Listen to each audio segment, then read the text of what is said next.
Welcome back to the Smokehouse, Bay City, Michigan.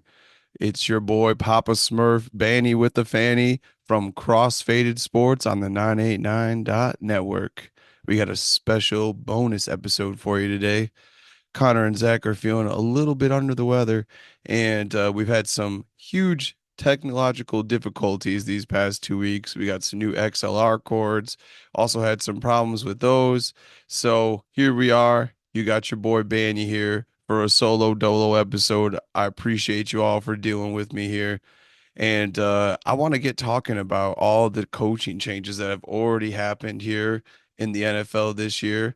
Obviously, we've got Matt Eberflus and the Bears, who have had 13 assistant coaches be fired or resigned in the last 2 years. Shane Waldron is the eighth in the last 15 months to be fired or resign.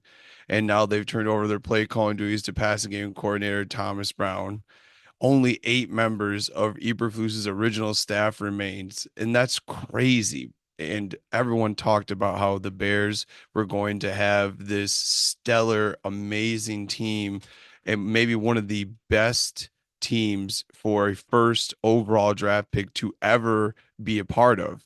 And obviously, it just isn't coming together they want it to. And the reality is they're not out of the playoffs yet. They are not the most dysfunctional team in the NFL, despite all the dysfunction. It's it's crazy that they are still competing, especially with the NFC North and how strong the NFC North is. We could definitely see the Lions and the Packers for sure make the playoffs with the Vikings as well. And we might be the strongest division in all of the NFL. So it's not like they weren't climbing an uphill battle. However, you can see the dysfunction in the organization and then just the leadership from top to bottom isn't organized, isn't ready to commit to everything that they wanted to commit to. And it's a common theme with these young quarterbacks and these new coaches and new general managers. Obviously, we've got the Daniel Jones issue over with the Giants as well. And they benched Daniel Jones because he had a $25 million player insurance policy with the deal he signed. They decided to sign him over Saquon. We see how that's working out. Oh my gosh, the hard knocks. The owner like saying pretty much that he would cry if they let Saquon Barkley go to another team, especially the Eagles, and then they let him go. They re-signed Daniel Jones the year prior, and now he's been released. Publicly, they have stated that he's going to be released. He's going to have to clear waivers because of his salary cap and everything like that. He will clear waivers and will end up being a free agent because they don't want to take on that $23 million insurance policy that if he ends up getting hurt at practice or anywhere else. So it's just crazy to see all this turnover with the coaches. You've got the Cowboys right now. Uh, they are an absolute dumpster fire. They're probably not going to fire anybody until the end of the season, but Jerry Jones has no idea what he's doing. Then you have the Jets firing Robert Saleh. They just fired their GM as well. Woody Johnson is getting ready to end up being a dignitary again for the Trump administration because him and Melania Trump's wives are, or Trump's wife Melania are great friends. So he's trying to get everything sorted before he goes back to wherever he's going to go. It's just crazy to see this. And to get further into the coaches, we've got Ben Johnson rumors all over the place because of what he's doing with the Detroit Lions. And the big thing is him possibly taking over from Matt Eberflus for the Bears. And please, Ben, please, Ben, don't do that. We don't want you to do that. We don't need that. We don't need you in the division. And so now the next part goes to Miss Sheila Ford Hamp. There is no salary cap on our coaches. Go and just pay Ben and Aaron whatever they want. Keep them on staff, keep them with Dan. Let them continue to be absolutely amazing at what they're doing. We need this. We need them to stay with the organization. Right now, I can't imagine besides maybe the Bears job, which is why that noise is so loud. For the record, the Bears do have the fifth most cap space next year at 82 million. So it wouldn't it that might be the best job available. I just don't want to see him do that. I don't want to see him do that. Just pay him whatever he wants. Hell, pay him more than Dan Campbell. I think Dan would be okay with it. MCDC would be like, whatever you got to do to keep Ben as our offensive coordinator. I think he's about that life. I think the team would be about it. We just need to keep both Aaron Glenn and Ben Johnson. And I'm going through all this because I'm looking out for all you fans out there, all your Giants fans, all you Jets fans, all you Cowboys fans.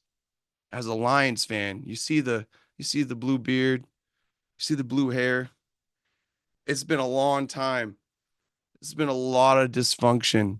We had to sit through the Joey Harrington, Matt Millen era.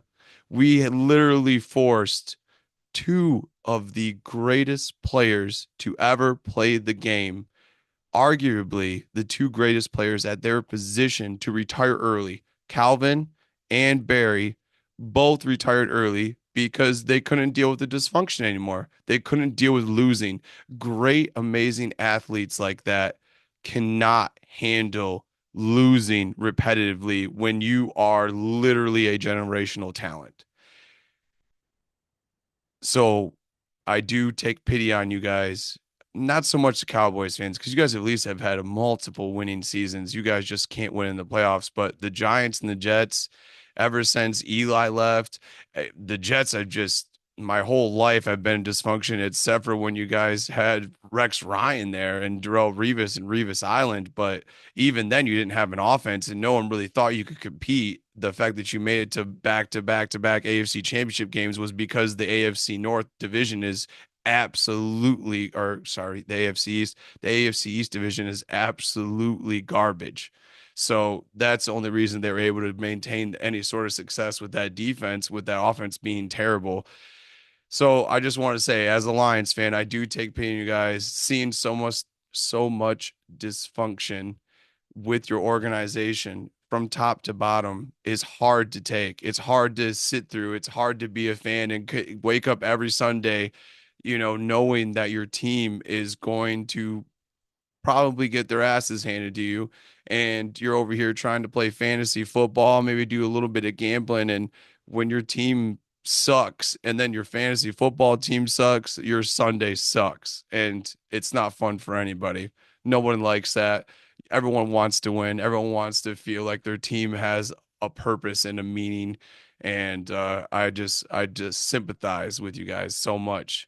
This is the first time in my life where we're the number one rated odds for the Super Bowl right now. That's crazy. I've never seen that. Never seen that in my life. I'm so excited for the Lions because of that. So I just wanted to throw that shout out to all you guys out there feeling it with your teams, feeling the dysfunction, feeling the coaching changes.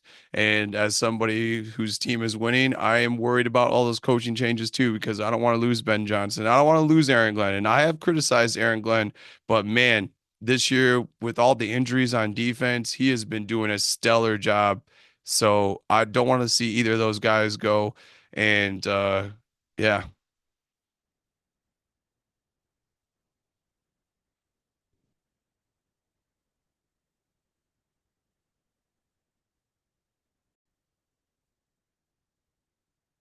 Well, thank you all for tuning into my little Bani rant here and little PSA announcement.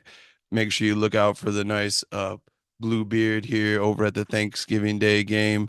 Make sure y'all like, comment, and subscribe on all of your podcast platforms. Just Google us, Crossfaded Sports, and you'll be able to get whatever you need. And as every time we say, everybody love everybody. ELE.